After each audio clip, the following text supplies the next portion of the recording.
Olá a todos, espero que todos estejam bem.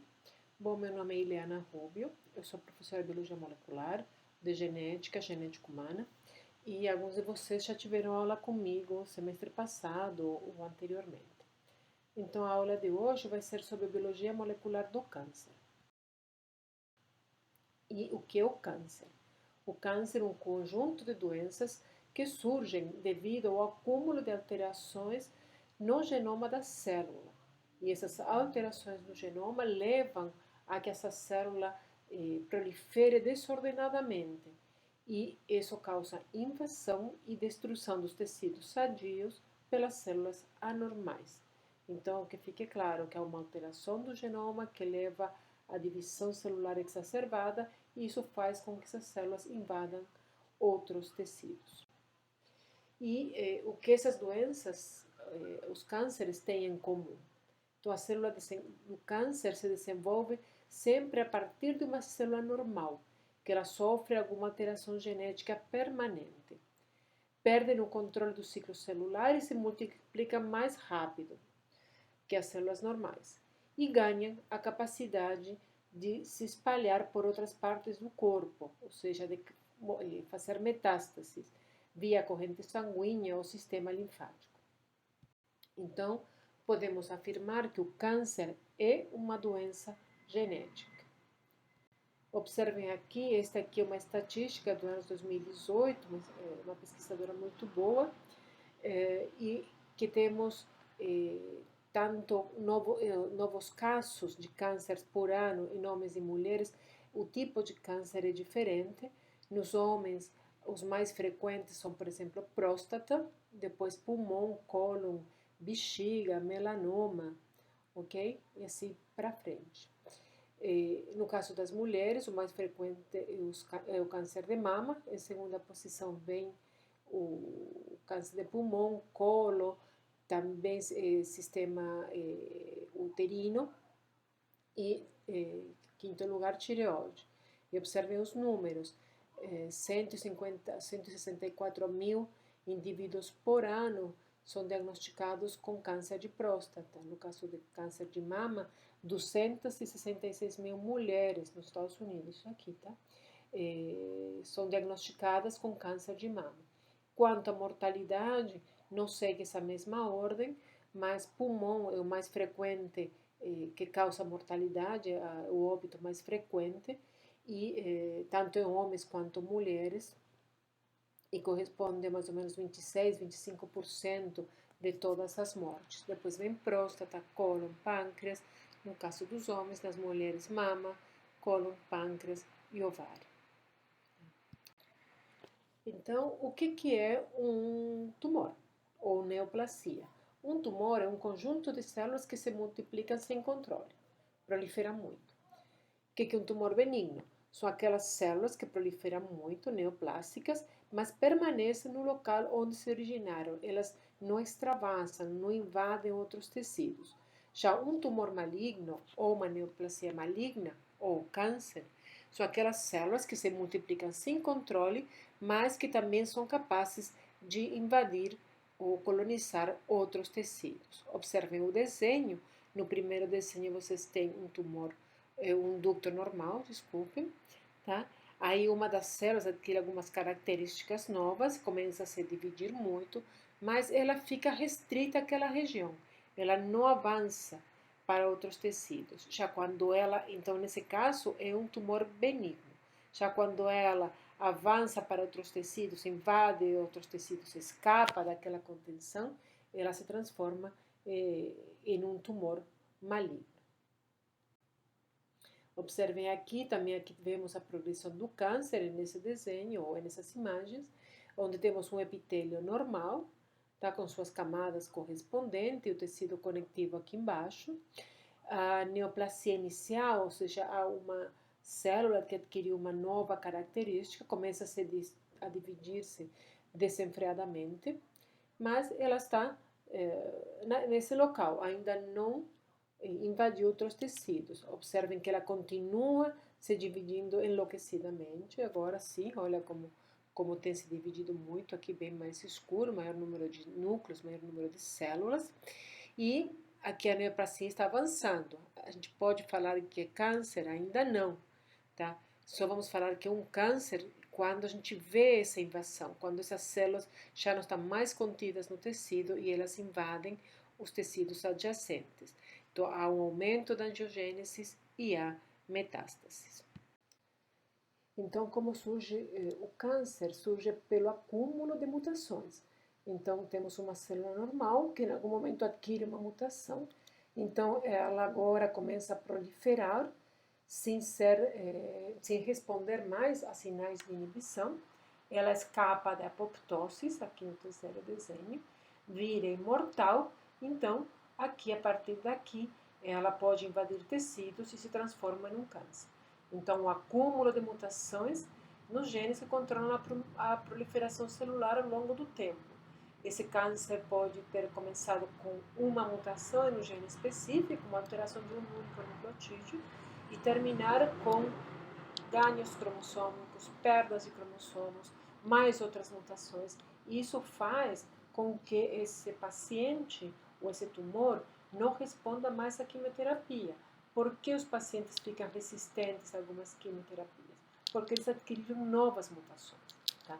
Então, é um processo microevolutivo, onde as células vão acumulando mutações somáticas exclusivamente naquele tecido e ganham vantagens competitivas em relação às outras células.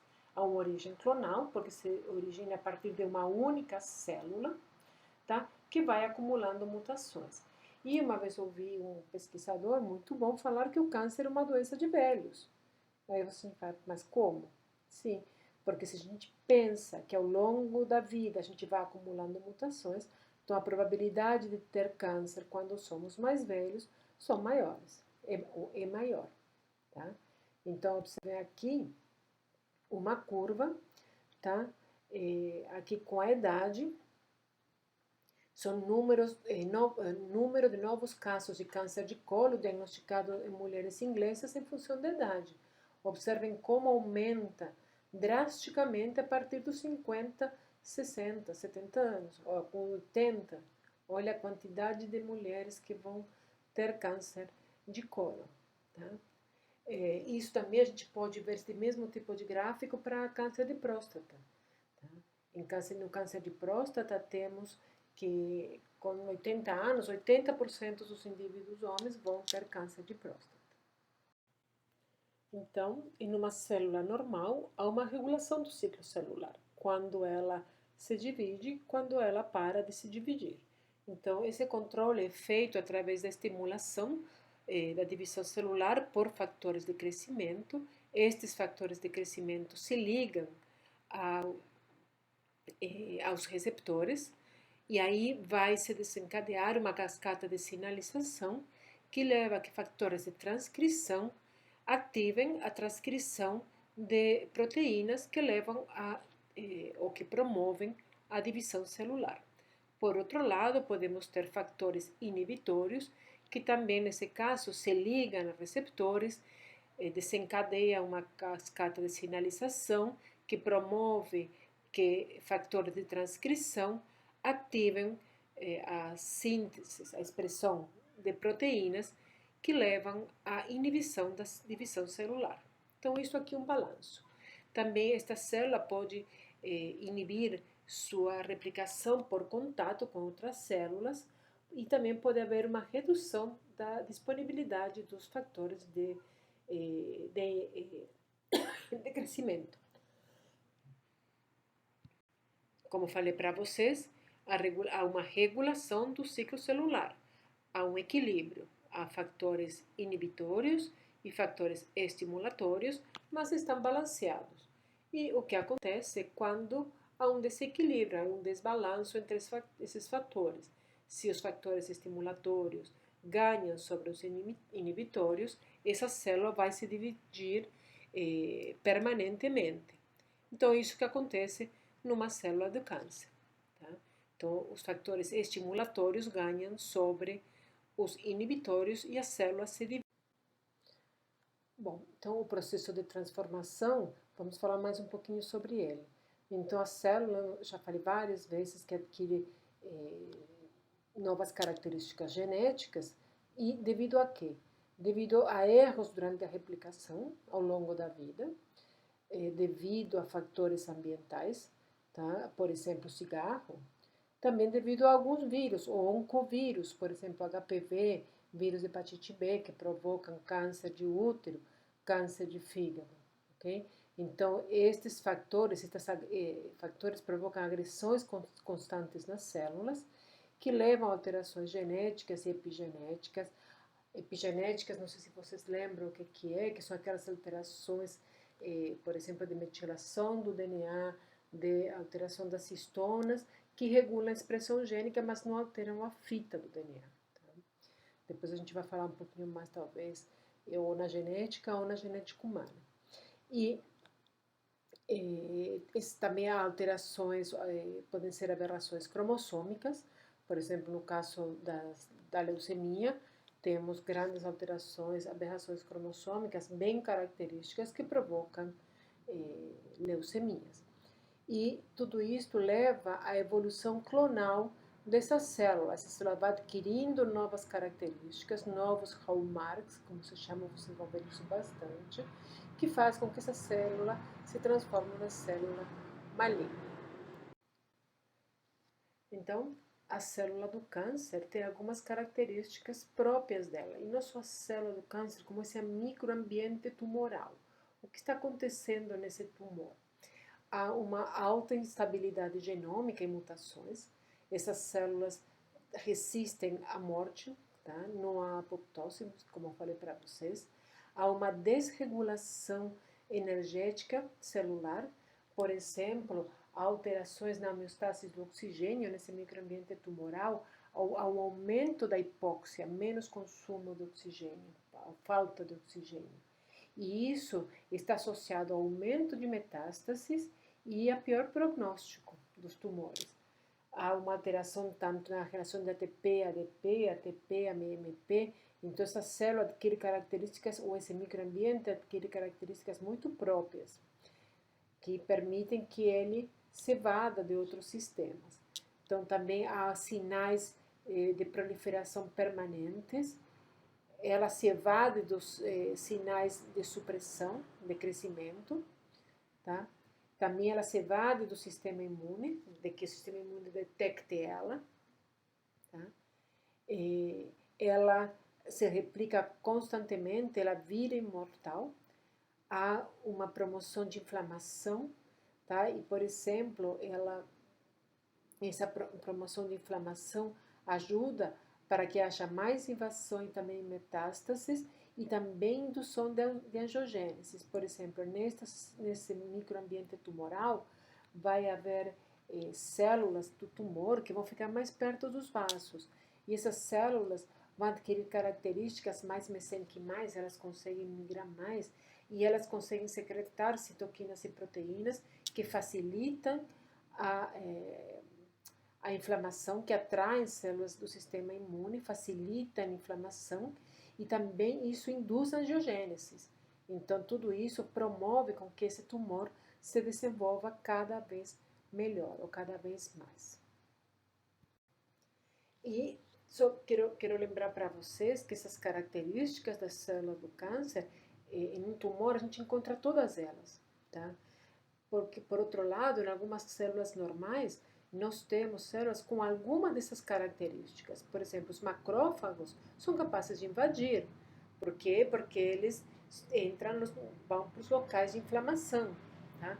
As células tronco têm potencial replicativo ilimitado. Tá? E há outras células que precisam de poucas quantidades de fatores de crescimento para proliferar. Então, isso é importante, que algumas células normais têm essas características, mas não todas elas. Então, como falei para vocês, fatores ambientais, fatores genéticos podem promover o câncer. No caso do fumo, que é um exemplo, e o câncer de pulmão, 80% dos pacientes são ou eram fumantes. Tá? E no caso de fatores genéticos, temos o câncer de mama hereditário, onde as mulheres carregam, e homens também, tá? Porque homem também pode ter câncer de mama. Carregam uma mutação e quando eles adquirem outra mutação, eles podem desenvolver o câncer. Então, ele está mais probabilidade de desenvolver um câncer que uma pessoa que não tem mutação. Então, outros fatores, como falei para vocês, fatores ambientais, fumo, tá? Tem mais de 50 carcinógenos, tá? Câncer de pulmão, radioatividade, Chernobyl, câncer de tireoide, tá? Aqui no Brasil também, o acidente em Goiânia, gordura saturada, carne vermelha, associado a câncer de colo de reto, estrógenos, exógenos e endógenos também que estimulam e que podem favorecer o câncer de mama, tá? Frutas e vegetais seriam agentes protetores, então temos fatores genéticos que podemos herdar, então vamos estar na frente de uma síndrome, de um câncer hereditário, e também fatores epigenéticos, de silenciamento e ativação de genes, que podem também colaborar na promoção do câncer. No caso dos fatores ambientais, observem aqui com o tempo de exposição como aumenta a incidência do câncer de bexiga, tá? Então o câncer aumenta em função do tempo de exposição ao carcinogênico. Aqui na curva azul temos indivíduos que estiveram expostos por mais de 5 anos. Na curva rosa, 3 a 4 anos, 2 e na curva verde, aqueles que foram expostos a menos de 2 anos. E vamos falar um pouquinho sobre o câncer esporádico e um câncer hereditário. Então, o esporádico é a maioria dos casos, eu diria de 95%, alguns dizem 90%, mas a maioria dos cânceres são esporádicos, não são hereditários, tá? Eles acontecem porque o indivíduo, em uma das suas células, adquiriu uma nova mutação. Então, e é ao acaso, tá? Então, o genoma de uma das células somáticas, em qualquer momento do indivíduo, ele adquire uma mutação. E a gente pode falar que esse indivíduo é um mosaico, porque um mosaico é aquele indivíduo que tem genomas diferentes no seu organismo. Então, tem células normais e células alteradas, tá? Que vão promover o câncer.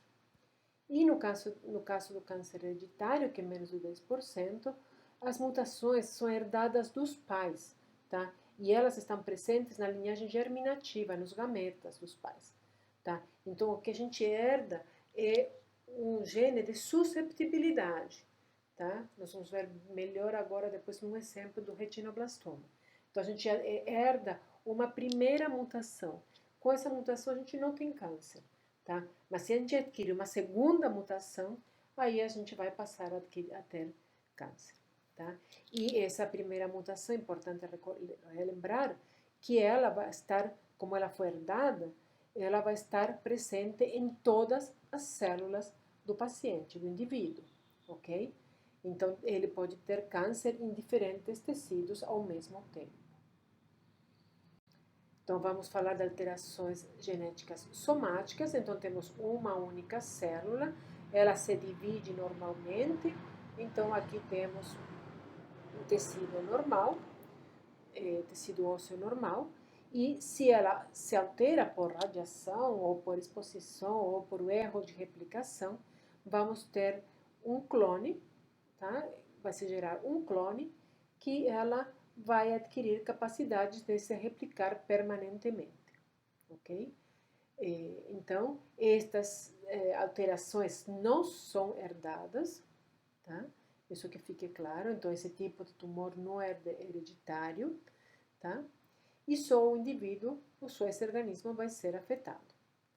No caso das alterações germinativas do câncer hereditário, então nós temos que a mutação já está no cigoto, tá? Ele veio ou bem do óvulo ou do espermatozoide e o cigoto já está mutado, ou ele adquiriu a mutação aqui, e a partir daqui, todas as células que se originam a partir do indivíduo, se originam a partir do cigoto, então todas as células vão estar mutadas. Então, estas alterações estão presentes nos gametas dos indivíduos, todas as células do organismo vão possuir alteração, a alteração pode ser herdada para os descendentes, e estas alterações levam a síndromes do câncer hereditário. Uma síndrome se caracteriza porque vários tecidos podem ser afetados e observem que, de fato, ele carrega a primeira mutação em todas as células, em qualquer tecido. Então, se aparecer uma segunda mutação que promove o câncer, pode ser tanto no pâncreas, no cérebro, nos ossos, no que for, tá? Na mama. Então, o exemplo para câncer familiar, o câncer de mama e ovário, os genes associados, quando mutados, são o BRCA1 e o BRCA2, são mais prevalentes, mas tem outros. E o caso que ficou mais conhecido foi da Angelina Jolie, que ela fez o teste genético, ela era portadora do gene BRCA1, tá? E ela resolveu tirar as mamas e os ovários, tá? Para não correr o risco, porque tanto sua tia e sua mãe tinham falecido de câncer de ovário. Observem aqui esse heredograma à esquerda. Na geração 1, temos uma avó que teve, uma bisavó que teve, morreu de câncer de ovário aos 53 anos. Geração 2, também a filha dela com câncer de mama, falecida. Na próxima geração 3, duas irmãs que faleceram, uma de mama, outra câncer de ovário, uma à direita, branquinha, que não tem doença. E a pergunta seria, e esta filha aqui de 45 anos da geração 4, vai ter ou não vai ter? Qual é a probabilidade? Se ela tiver a mutação, quais são as características dos tumores hereditários? Eles podem aparecer em indivíduos mais jovens, então essa paciente pode ter câncer mais jovem. Temos vários indivíduos na família, assim como nesse heredograma a gente está observando. Pode haver multifocalidade, ou seja, vários tecidos serem afetados, ou bilateralidade, se o órgão, por exemplo, a tireoide tem os dois lóbulos afetados, e nesse caso sim, temos multifocal, porque tem ovário e mama, pela mesma mutação. Lembrem que essa mutação está em todas as células, em todos os tecidos, e por isso pode haver vários tumores primários em um mesmo indivíduo.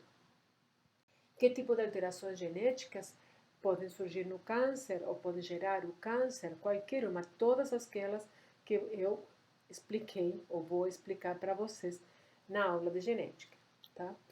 Alterações cromossômicas, que a Kátia explicou para vocês na genética, tanto ganhos, perdas de cromossomos, rearranjos, deleções, amplificações, mutações de ponto, todas aquelas alterações que o genoma pode ter, e isso pode levar a um câncer, tá?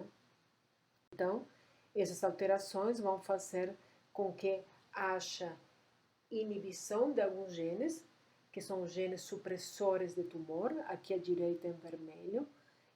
Essas mutações vão fazer que haja estimulação dos genes chamados de proto-oncogenes, e ainda vai haver alteração em genes do reparo. Então, vejam que esse balanço aqui, essa balança, tá, de sinais, depende de genes supressores de tumor, de oncogenes, ou seja, genes que facilitam a proliferação, e genes de reparo do DNA, que são genes que garantem a integridade do genoma.